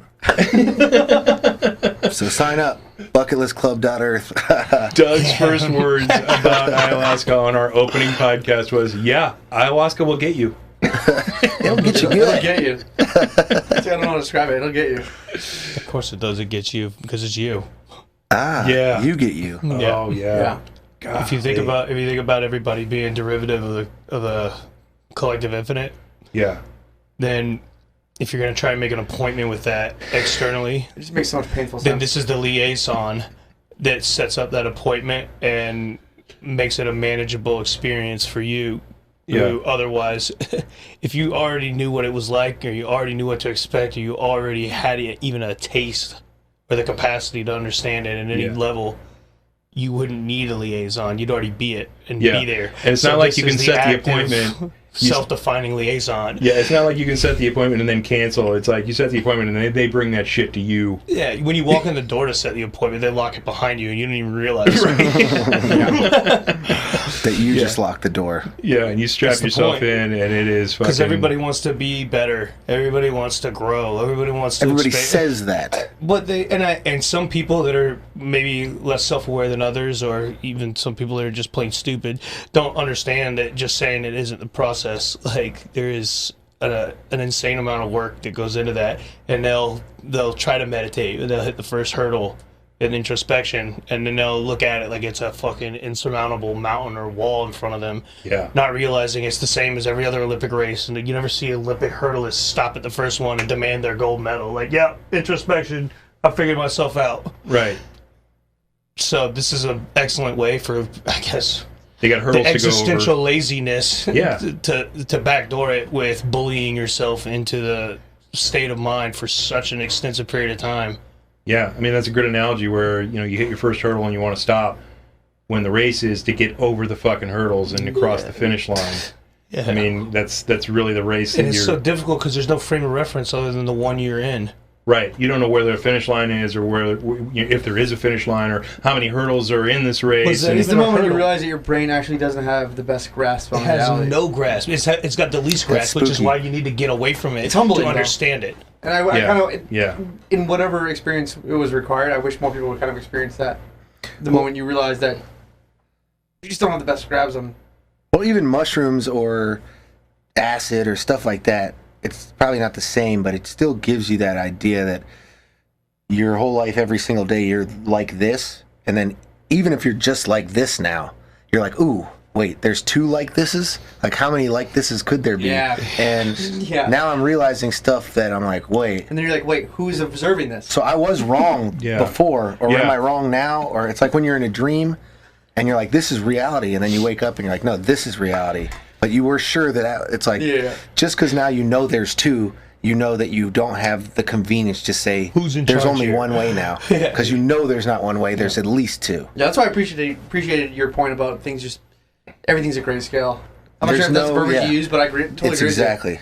Everything is, Everything's a grayscale. everything's everything, pretty much. Yeah. If Like, there was a definitive, a universal definitive answer for anything, there'd be no point for us communicating. yeah. Usually the Yeah. definitive universal is, I don't know. Okay, that's the only thing That's the only thing that's true is, That's I the don't only know. thing at this plane of existence that we can come together with. And if you It's ask a somebody collective a acknowledgement question, of that we don't know anything about this, and we need to figure out what it is together. Otherwise, we basically wasting it. if you ask the dude a question, whether or not you know the answer to it, which that's a whole nother can of worms. Consequential. And if someone says, I don't know, I don't have enough information to tell you definitively, then I trust that dude. And Yeah. the person that puts their foot in the sand, steps up on a soapbox and said, I know. Here's Oh, why red I know, flags. everybody. Red Yeah. flags all That's day. the dude all I'm day. like, oh, I know you don't know.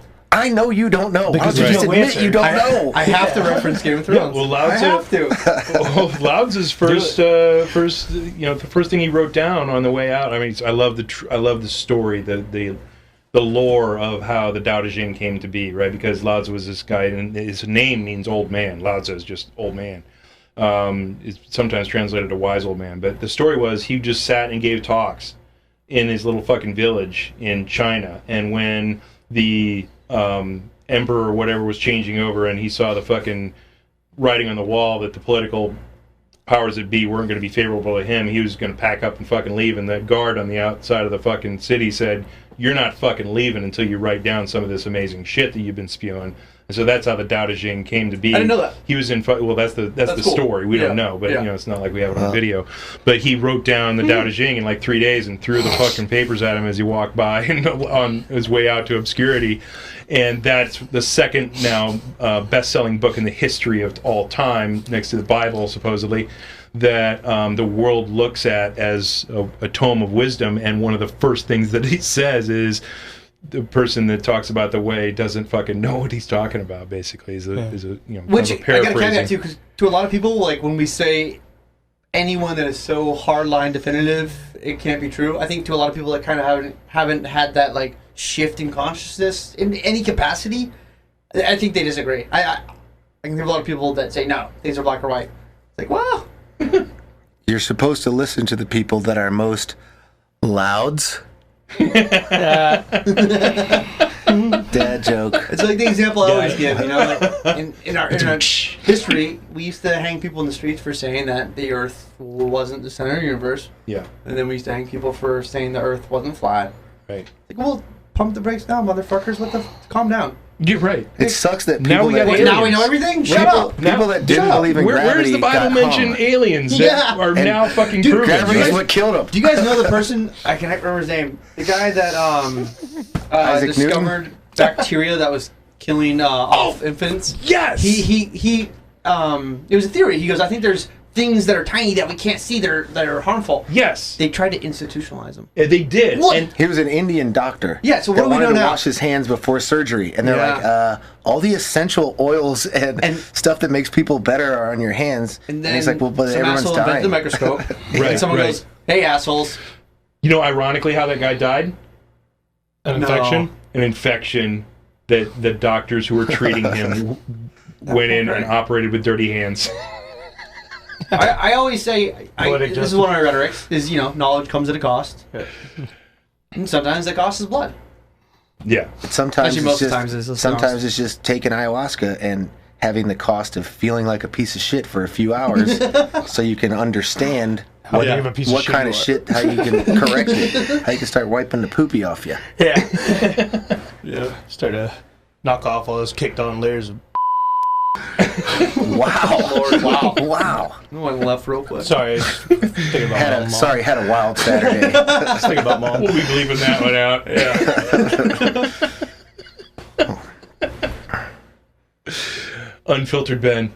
Well, I mean, I know we're supposed to be wrapping up, but think about history has been made and written by the loudest people that put their foot in the sand and stood on a soapbox. Yeah. And there's just such a huge percentage of people that feel so safe with the known and not the unknown that they went, that dude's loudest and I'm kind of quiet, so I'm following him. Yeah. And that's what politics are, that's what wars are, that's what religion is, that's what everybody wants to follow somebody that says they know. And we just talked about, A, that's dumb, and B, the person that says they know is usually a liar. 100% is. So we're kind of in a bad place because all we need to do is highlight follow that. people. Although, We need as to we highlight sit that. here and Anyone say, who definitively... right, as we sit here and say we know the answers and no, you should listen I to us. prefaced at the beginning of the I don't think, episode, I any don't of know us what says I'm that, talking though. about. I think our whole dynamic is that we don't know, and that's the whole... Yeah. Our point We is exist that to be the catalyst to the conversation Right. of what do we know. If the we're not truth is saying- that I don't know, We're not saying we know anything. We're saying everybody around you that's telling you the answers to these questions that you don't know the answer to, they're wrong. Fair. Because we're sitting Yes. here happy and content and with a level of inner peace from a subjective fucking testimony Right. that is unparalleled because I'm the happiest person I know. I don't care if that's wrong. and like we said before, like That's a fair argument. the okay, I had like a 3-part thing, but I'm gonna whittle it down. But the thing is, like, Teach, send it. if you say, all right, I know what happened. If someone says, I know what happened before we were born and I know what happens after we die. We talked about earlier, like, I don't veer toward fact or conspiracy theory or religion or science in any specific way. I'm looking at a spectrum, and if something sounds logical from my own life experience, I'll take that. Yeah. So when a dude says, you know, I know what happens after we die, Isaac, you just got to trust me. And I'm like, wait, did you die? But did you But did you die, though? And he's like, no, but trust me, I know. I'm going to go, well, just for my own life experiences, I call bullshit. It doesn't make sense. Doesn't make sense. Right. So I'm not saying I'm right. I'm just saying I just don't inherently believe people like that, You no gotta leave matter the what your if. volume. You gotta leave the what if. Yeah, it's like, okay, that could be, but I don't think that. But there's so many people that have a desperate need to understand everything that they're like, I don't really believe it, but, you know, this guy seems like a real straight shooter, so Yeah. that's better than me wandering the planes of existence Questioning with my no knowledge. existential Yeah, Yeah, I and just believe we're that doing shit and go my along homework. And shopping. on the other side of that coin is that you also have to take into consideration the limited capability of that human mind that is interpreting whatever it is that they think that they're tapping into as far as a knowledge base or a database of being able to say, I know what happens after death. Then you have to put that through the filter of how their mind has processed it, etc.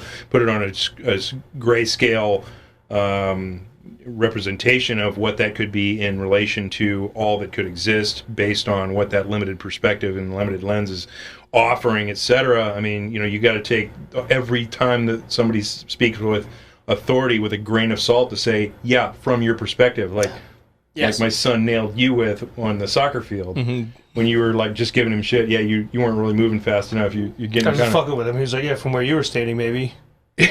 Pussy. he comes off the fucking What? He comes off the soccer field. Profound and a non-expected pot shot at me. at 9. God. It's like I want to hit this kid or worship him. I don't know. Well, that's the I thing. need to go home and think about this. It's the same thing you're talking about with children. When I don't. It's probably not true, but I think when I was a certain age, like I believed in Santa. Yeah. Because I had such a limited life experience. Only people I knew were my sister, my brother, and my parents. Yeah. And my parents were the authority figure since I came out of the womb. Yeah. And my dad said, "There's a Santa." I'm like, "Well, I don't fucking know. I guess there's a Santa." Right. Yeah. And then I get out of the wrong house so and I'm far. like, "That was bull. You so got me with that Santa thing. You crushed it." I got a funny story, by the way. When my parents finally decided, my parents are going to kill me for telling the story. My parents finally I'm the youngest out of 4. I have 3 older sisters. When they set me down, like, hey, by the way, Santa's not a real thing. Neither is the Easter Bunny. Okay, now you're taking it too far. I go, you have lied to me. I said this. I go, you have lied to me all these years. I wasn't even mad that they didn't exist. I was so mad they lied to me about something that was fake. I literally stormed off. I was like, you guys, I can never trust you again. Thank you. And I walked away as like an 8-year-old. But it is what it is. Like, they did lie to you, and they were your only source of information your whole life. And as you get older, if you travel, Right. if you're on the internet, which we talked about, social media, all that, there's bad stuff, but there's good stuff because everyone has a voice and you can collect information and then diagnose for yourself what you think is correct. Yeah. It's so much easier than I only have 2 parents and they tell me what it is and I believe it. And then once you get that first kick in the dick, like, what do you mean Santa's not real? Right. Then you need to walk around. Like, Actually, you know what I said? all right, what else isn't real? Actually, sorry. For these What I said loud-ass was, people. I go, the next thing you're telling me is the Easter Bunny's not real.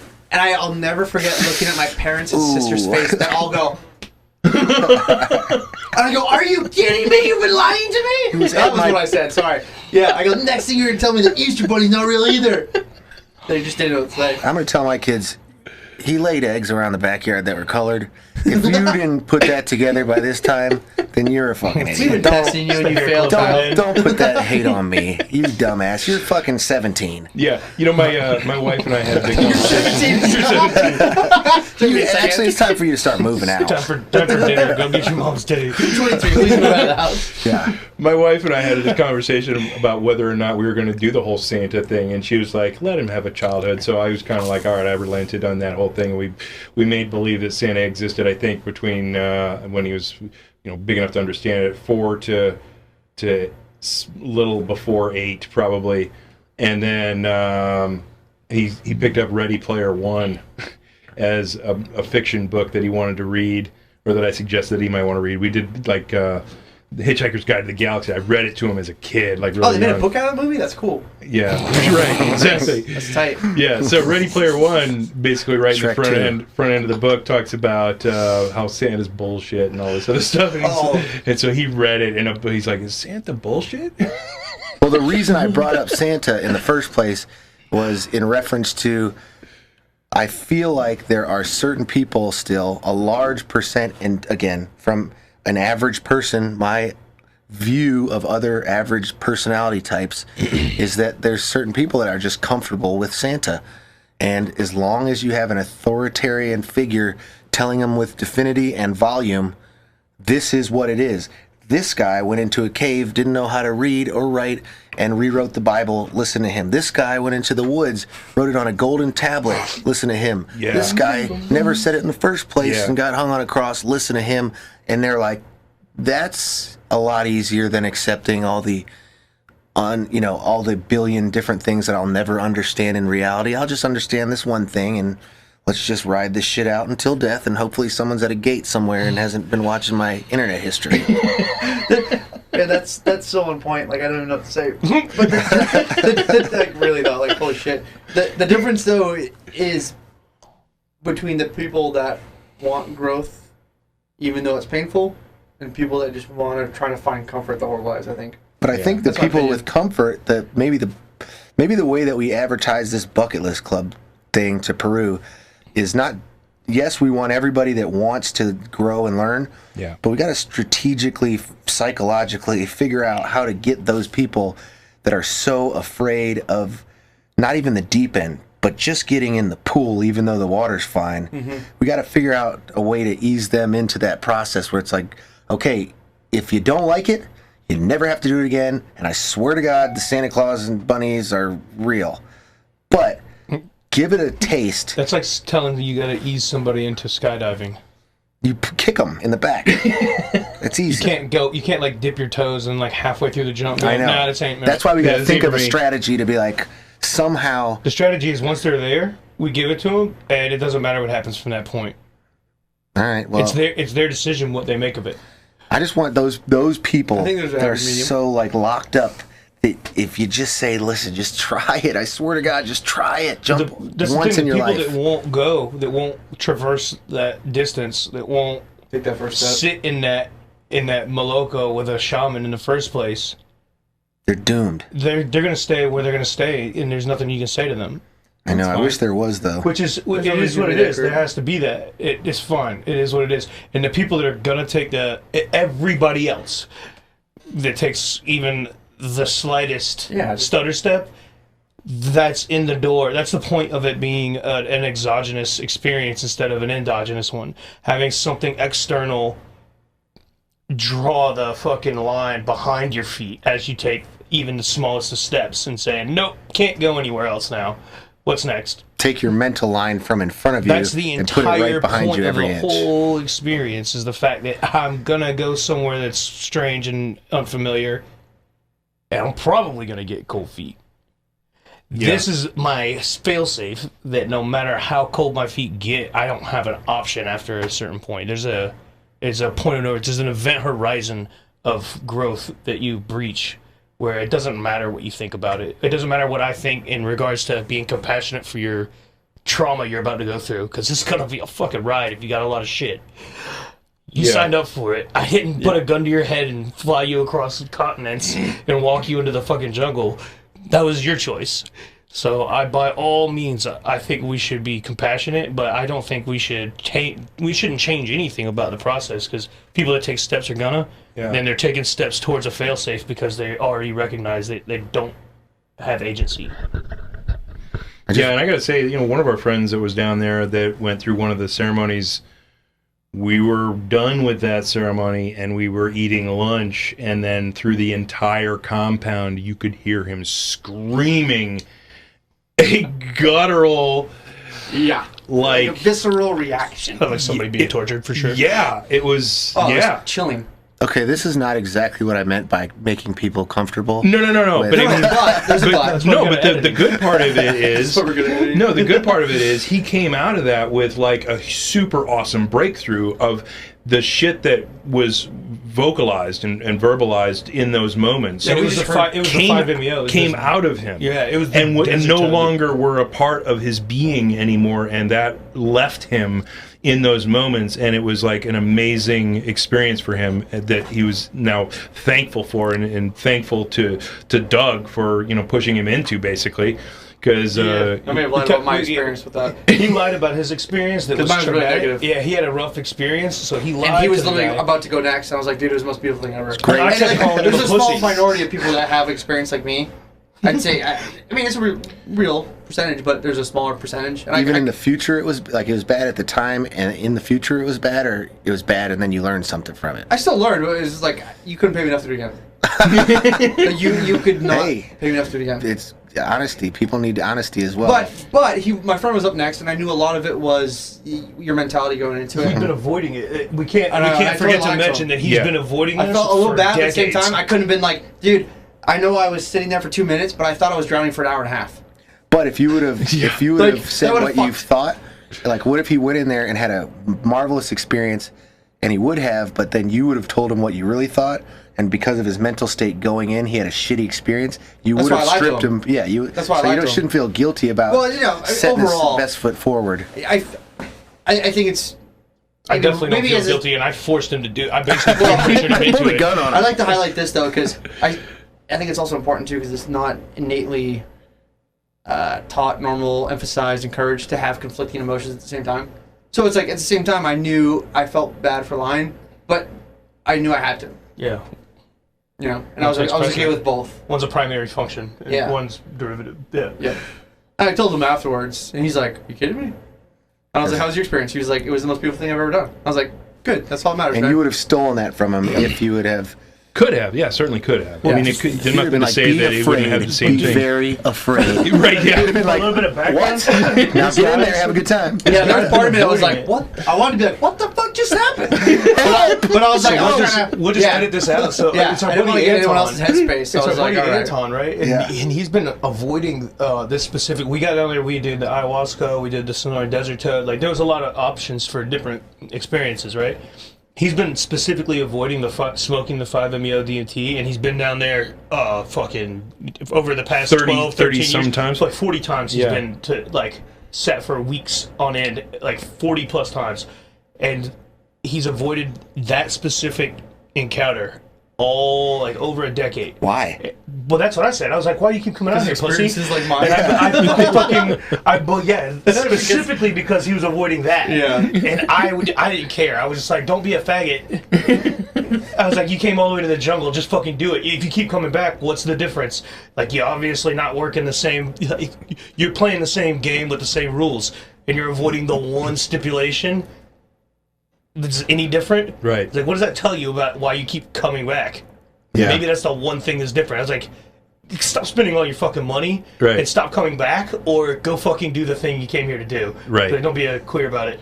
And then Doug lied, and he was very obviously like concerned about his well-being in the moment. And Doug just totally lied to his face about his experience because he's like, "Yeah, it was great." But the thing is, like, people like Ben or like Sean, Get like, in. if anyone knew me really well, they would have seen in my face that I was full of shit. Yeah. Because I was just, I mean, I couldn't have hidden what I was trying to process. It's great, dude. In the moment that I was like, "Dude, it was amazing." And in my head, I'm like, "I just want to lay down. I just want to Do lay we down." get to have seconds? I'd love some more. You guys brought Don't you touch guys me. brought enough for us to all have two, right? It's literally how I felt.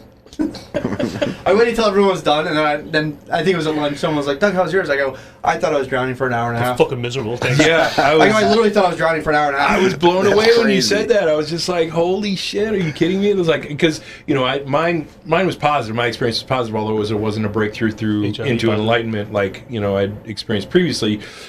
But which was the promise. It was the big promise that 5-MeO was supposed to push you into the middle of the universe and dematerialize your ego existence and ego death and all that other stuff. And that didn't happen under the influence of that. But it was beautiful. There was unconditional love. There was visuals, spectrals, fractal imagery and things like that. And I felt at one and at peace and all this, familiar neighborhood, environmental things that surround enlightenment.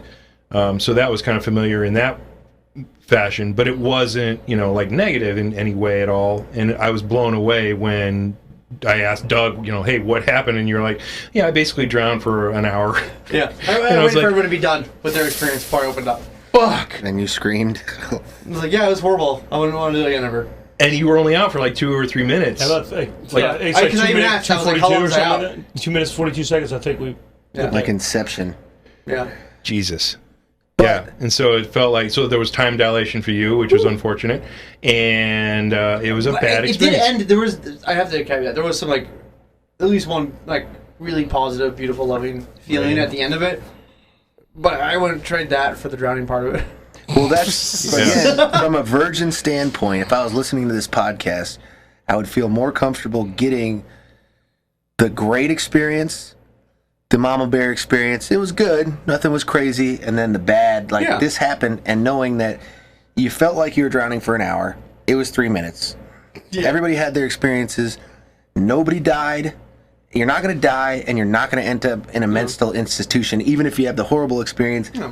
And I know that, you're not lying about it. You're just like, dude, it wasn't for me. I'm not going to do it again. But I'm here, I'm alive, I'm stable. You're doing it when we go to Peru, Anything dude. against one bullet gets... I would do that. Nothing gets just one bullet. The whole time you were talking, I was thinking, he's doing it again in Peru, but I have to sit here and lie to him like he lied to that other dude. Oh, dude, if you don't think for you don't have to do it. If you don't think for I'm just one gonna put it in second your that you're eggs. going to bully him into doing it again... Oh, I knew that. Yeah. The whole time I was sitting here, I was like, oh, he's fucking doing it again. That's right, faggot. You're doing it. I would have drugged him against his will. Oh, yeah, we for practically had to with Sean.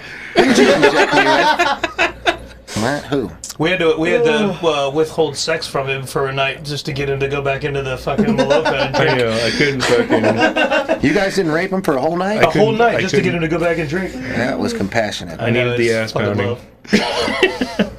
Well, my second night, my first night was amazing on ayahuasca. My second night was, you got all the fucking answers you needed on the first night. Why are we doing this again? And so then I thought, well, fuck, that sucks. Maybe I've gotten all I needed for this whole fucking trip, and I'll just chill out and go work on the shit that came to me on Monday night. And then Doug's fucking inspirational story from night 3, where he broke through and got all of this amazing shit because he took a higher dose. I was like, fuck it, I'm going deep. And I went hero dose. And the shamans were like, really? And they were like, okay. Yeah, actually, yeah. Even the shaman were like, they paused because you have I played the tape. the morning after the ceremony, you have a group discussion, and at the end of that, it's like, hey, how do you feel about your dosage? Yeah, and Sean's like, I want double. And the shaman, everyone kind of stopped, and the shaman were like, what's up? And one of the facilitators like, the shaman are asking if you're sure about that. He's like, yeah. He goes, I want the hero dose. And they go back to the shaman. They don't speak a lick of English. Right. And they exchange conversation. The facilitators, you just see the shaman kind of giggle, in in agreement, all right, good for you. Yeah. Is it possible to beer bong We have a player. We got a contender. We have an opponent taking all bets. The night of, though, he gave me the fucking, he kept pouring. He just kept fucking pouring, and then I was staring at you. It was and like not even looking at what he's pouring. Yeah, it was like a fucking coffee cup. It was a coffee cup of fucking ayahuasca that they gave me, and then an hour later, I was like, give me another dose. It takes more than an hour to hit you. It's not working. It's nothing's happening. I'm not drunk yet, guys. Why aren't these shots doing anything? You don't know me. I think somebody poisoned my 14th shot of ayahuasca. And the crazy thing is, they gave it to me. They gave me So another fucking were they shot. giving each other Maybe money? that's the lesson. Back That's what I was and gonna forth? say. They're like, that's the lesson. Yeah, right. Just take your fucking time and listen to it. Right, yeah. And so they It's not did. dangerous, so let you learn your own lesson. And I went fucking deep, and it was fucking amazing and awesome, and probably one of the best experiences I've had in my entire life, second to the endogenous enlightenment experience that I ran into accidentally previously. But Keep in mind, he has a wife and a child, and he doesn't even mention those as any kind of experience. But taking drugs in the Amazon. yeah, I got to tell you, I wrote an article to answer that question. Call a spade a spade. To answer that question seriously, though, I wrote an article a long time ago, soon after my child's birth, which was amazing. And to preface this, the psilocybin studies done at Johns Hopkins in the early days, the Good Friday experiment of 93% of the people who experienced psilocybin reported it as an amazing experience. 34% of them reported it in their top 10 experiences of all life.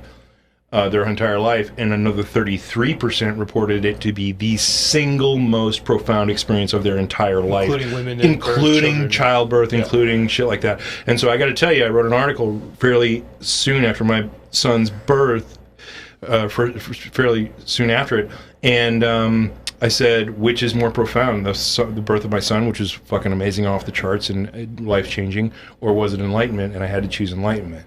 But it's funny, the human brain like has to categorize.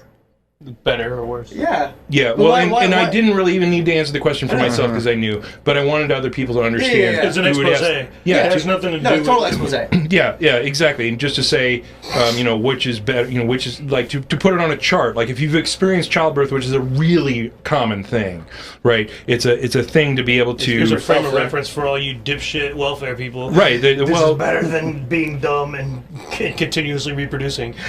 Yeah, totally. I mean, you have a very common experience of childbirth that people are identify with being supremely profound, but almost no one has had an endogenous enlightenment experience, and so everybody wants to talk about that all the fucking time. It's like, what's it like? Well, what did you tap into, and what information did you bring back, and you're creating artificial emotional intelligence, and what else is out there, and yada yada yada. It's like, okay, want to answer the question, which is more profound? Meeting God is more profound than fucking childbirth. That's just my perspective. It might be totally different with other people. Next question. Right. Next question. Yeah, right. next So. question. Do I have to elaborate? Right. Yeah. Yeah. No, it's not a factual thing. It's a You asked me what was more You important asked to me me. what I thought. That's what I think. It's Yeah. not- We're done You're now. asking me a subjective question, hoping for an objective answer. Like, fuck you. Right. Yeah. Exactly. Fuck off. Yeah. Even if you don't believe in God, if somebody were to believe in God and say they met it, what would you expect a different experience Right. that would surpass that? Right. What the fuck do you think is? What do you think is better? Right. When you become. Jacking God off? When you get to meet the creative energy of the entire universe, and you become one with the creative energy of the entire universe, and you tap into the infinite intelligence and wisdom of the entire universe that makes the whole thing fucking work, and you can only bring back a certain portion of it into your human mind, granted, but when you experience that, that's kind of the culmination, that's kind of the fucking pinnacle. You're not going to go anything above You that. can shit out as many kids as you want. None of them are going to be as important as that. Right. Well, just to bring it back full circle, Ben just briefly touched on jacking off God. Yeah. And we started the whole podcast with my name, which is Gabriel, which is the right arm of the Lord. So if anyone here is Deserves capable to. of jacking off God, it would be his right hand. So we just got to set up the introduction. Thanks for tuning in, guys. I hope you you next learned a bunch. See you last week, guys. Congratulations. You guys still believe in time? You're welcome, and I'm sorry for tuning in. Hey, just want to call you, make sure you're still doing time. Okay, don't worry, it's just a real question. Thanks. Bye. Oh, that's epic. That's epic. All right. Thank you guys for tuning in. We're going to wrap up this podcast. Isaac is going to be a future guest on our show, even though the future doesn't fucking exist. He's going to be a past guest. Hit the subscribe button, mash that Tune in bell next icon. week for the next episode. We'll see you last week for the next episode. And happy birthday. Thank you, and sorry for tuning in. Bye. Thank you, and sorry for tuning in. I gotta pee. Share this shit.